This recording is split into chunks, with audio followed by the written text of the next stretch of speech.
My name is Justin Townsend. I'm a lighting designer and associate professor at Brooklyn College. ETC has asked me to add a few words with this release to help frame this new piece of equipment.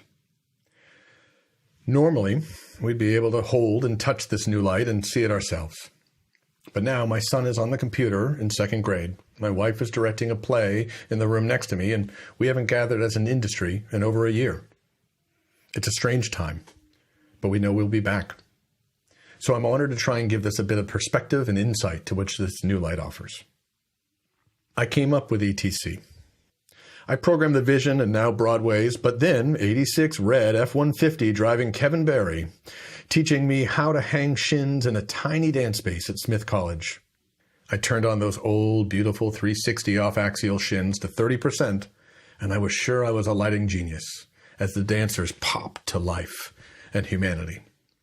Luxurious, golden, rich, warm light carving the dancers. I went to college as the Source 4 was invented, that crisp, clean light and oh-so-silky shutters. I slung those lights first as an electrician and eventually as a designer all over the country, learning how to finesse and push those units. They became the workhorse of my design for years. I assisted Chris Ackerlin, watching him make the Obsession 600 Sprint, driving all 8 parts in blind while the SM called the next cue to stand by. Now, on Broadway, I'm working with ETC on their EOS TI to push the parameters available, and with Brad Gray on coding completely unique magic sheets, pushing their tools to the limit and then asking for more. I've brought my students at Brooklyn College to the early conversations about augmented. And during these brutal, challenging times, the free Nomad software has given myself and my students a light lab to continue to work and play in.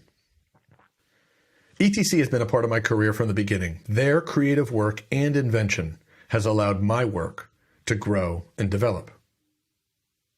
When I first met with them about speaking now, I thought, after all of the amazing things you've done, I get to talk about the light with an extra LED in it.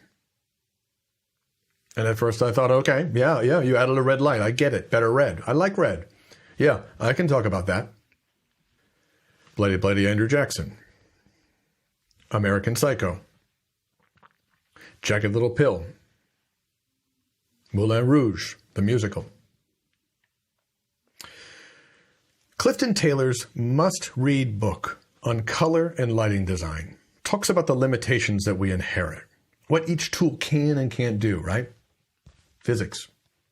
We're all familiar with the problem of wanting our CMY high-intensity discharge moving lights to suddenly hit red. Even with red glass, that delicious arc source behind it doesn't produce the ancient red waves that I ache for. I want to point out why I think ETC is leveled up again. So yes, we can get deeper reds, hurrah. We know they exist. I've always been an R27 person myself, and finding that deep red accessible now becomes essential. But we know through additive mixing that putting this extra diode gives us a bigger color field, right? A deeper color field.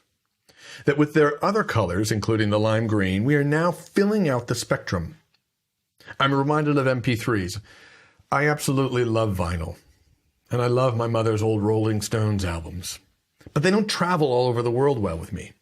This additional diode allows the smoother output of light, a curve with less steps and spikes. Finally, we have a light that can make a rich tungsten spectrum. I turned on this light and I was brought back to my days behind those 360 off-axials. It was a deep gut reaction. Not an emulation of the color, the fullness of that fat, dusty tungsten beam and all of its rich golden color. When I saw the quality of light coming out of my test unit, I was brought back to those golden shins when I started lighting dance. So yes, in some ways, just one more LED, yeah, but also a remarkable change as well. A light that can give us tungsten. I'm thinking about a few things. Touring. When I sent out the Humans tour, we had to double hang lights. I could get the porcelain L201 and L174 out of the LED ellipsoidal, but then I had to double hang a tungsten Source 4 with the same focus to get the quality of a real light bulb.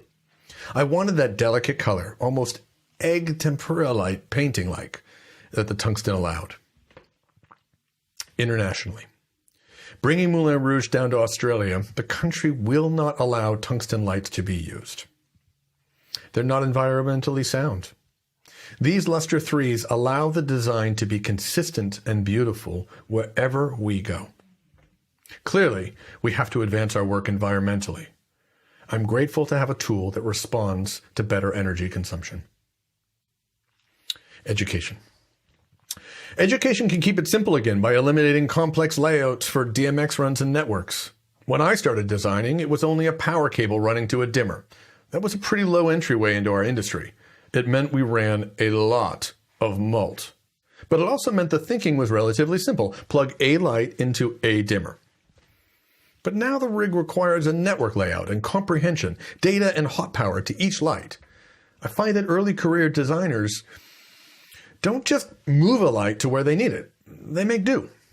The cabling needs and networking challenges are too complex. Now, with a wireless patch and controlled light, moving a special from the first electric to the fourth electric is fast, simple, and doesn't even involve patch. Plug it in where you need it to work. 17-year-olds are back in the game with a lower bar of knowledge to be able to start to play and engage with the light. I use education as an example, but who else can't benefit from the simpler network layout? Tools determine design. With RGB LED light, I light a red well, blue well, cyan, magenta, right? But white?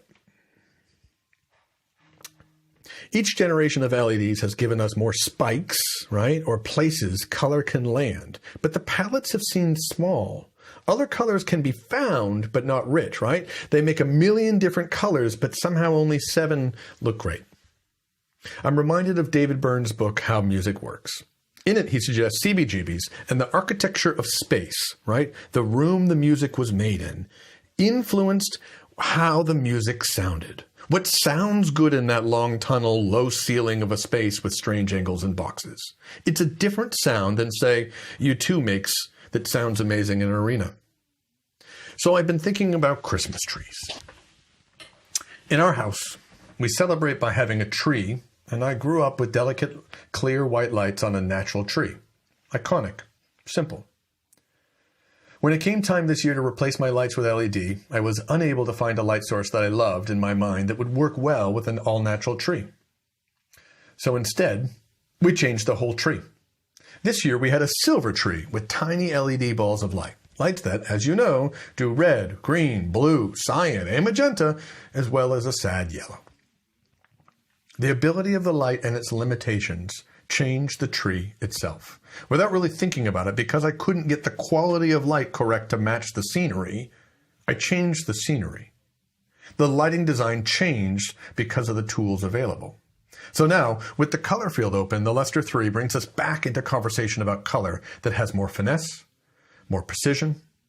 We can once again use those beautiful golden tungsten qualities and fat saturate colors. The color field again opens up, not just to deeper reds and honest tungsten, but all colors now have a smoother curve and richness. I thought I'd end us here on a Rothko, a reminder that red, and really all color, is a complex idea. Red isn't simply red. The depth and delicacy allow us more detail and precision. We aren't simply happy to make it red. What kind of red should it be? What specific color should we be making? We don't need to default to the colors the light can provide. We get to choose what we want. Our ability and equipment has shaped our design, thinking, and habits. What will our next conversations and ideas about color be with this new precision? Color has been a tool for us in this LED revolution, but the center of the design strength has been in the light's saturation. With this tool, we're given back the swatch book, back the depth and variety and delicacy of color that has the richness and depth in the way our lights did with a filter in front of them, and the added ability to hit the brilliant rich color on a zero count. ETC has once again leveled up our conversation, not just giving us another tool, but a way to create new designs and work in new ways with color, having more precision and finesse. The color, networking, and ease of use makes the Luster Series 3 our new workhorse. Thanks again for sharing a moment with me. I hope this finds you and your family safe and healthy.